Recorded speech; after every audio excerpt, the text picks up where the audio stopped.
Now I'm delighted to be joined at the City Calling Stadium by a joyous Longford Town manager Neale Fenn. Neale, 7 games into the campaign, top of the table, a game in hand, life couldn't be better on the pitch.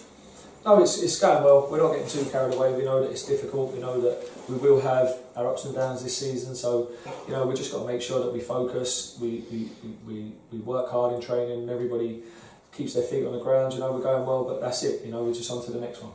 And defensively as well, another clean sheet that must please you immensely. I think only 2 goals conceded against Wexford and Cabinteely away.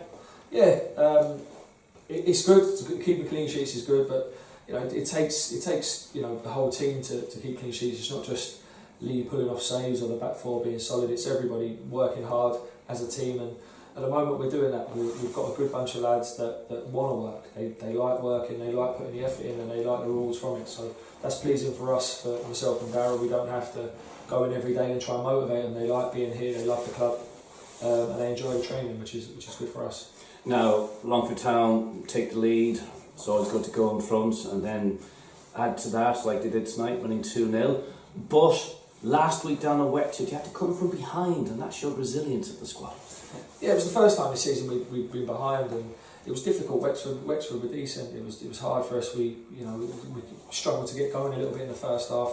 They kept hitting us on the break, but in the second half we were much more like ourselves. Dominated the game in the second half, limited them to maybe the odd chance, and took the goals well, with Peter scoring and Sam nicking another one. So it's pleasing for us that the boys can show that they can come from behind as well as taking the lead and holding on to it here. Now, the last home game when I interviewed you, I mentioned that Longford Town terrific in the first half. Sheldon came back into it the second half. Whereas tonight, Longford Town were the better team for the whole 90 minutes. Never looked like in trouble. I think Killian Cantwell had one effort that maybe came close, but that was about it for Bray. Yeah, I mean, when you're playing, Shells are a good team, Bray are a good team. So when you are playing good teams, or any team, they're going to have a little bit of a period where you're not going to have the ball and you're going to be under the cosh a little bit, and it's just how you deal with it. But today we worked hard.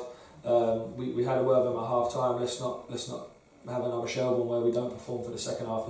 I'm not saying we were bad against Shells in the second half. We just sat a little bit too deep and invited a little bit of pressure. So we didn't want that happening today. We played higher up and got our forwards to play higher. And Adza and Sam Verden and Peter did really well in not letting them get out. So it was more pleasing for us. It's easier for us because they're not in our half as much as we don't want them in our half. So that was pleasing. But no, like I say, it was a good performance for the whole 90 minutes. Probably better than the Shells' performance in the fact that it was 90 minutes rather than 45. And the 2 goals in the first half, 2-0 up at half time. Anto Breslin, the corner.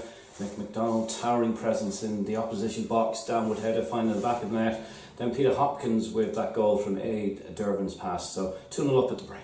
Yeah, it was 2-0 and probably deserved 2-0. And then in the second half, I felt that we probably could have scored 1 or 2 more. I don't think it would have flattered us if we would have got 1 or 2 more in the second half.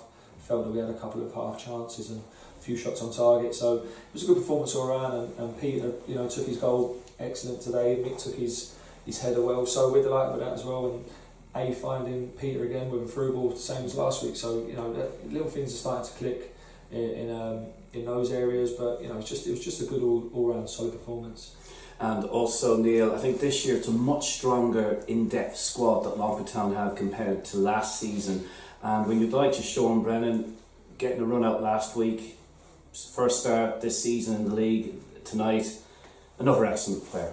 Yeah, young Sean, he played well here against Cockhill in the Cup, and then he played well away to Derry a couple of weeks ago. But he's found it hard to get in the league because the boys have been doing well and we've been winning, so it's hard to get him in. But with a couple of little injuries this week and illness, he's got in. And like I said to him before the game, we've got a good squad. There's quality lads being left out of the squad.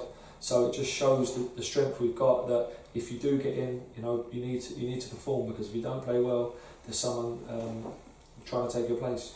And still the only unbeaten team in the league. Yeah, that's pleasing, but the most important thing is that you just concentrate on trying to win the next game. The games that have gone are gone. We will lose this season. That's a fact. So we just have to not let that affect us when we do lose, and just carry on and try and win the next one and just hope other teams around us drop points. Now 2 big games coming up: a trip to Cove next Saturday night, and then a home game after that against Limerick with whom the town drew 0-0 on the opening day of the season. Yeah, Cove done well last night. Got a good win away to Galway. And Limerick have started the season great, so only lost one game. So it's going to be like you said. Like I keep saying, every game's tough. There's no easy game. So as long as we look after ourselves, we respect the opposition, do what we do, and we'll go into the game with confidence. And we've got a good squad that if we do lose one or one gets suspended or whatever, we can replace them. So we're doing okay at the moment, and we're looking forward to every game that comes.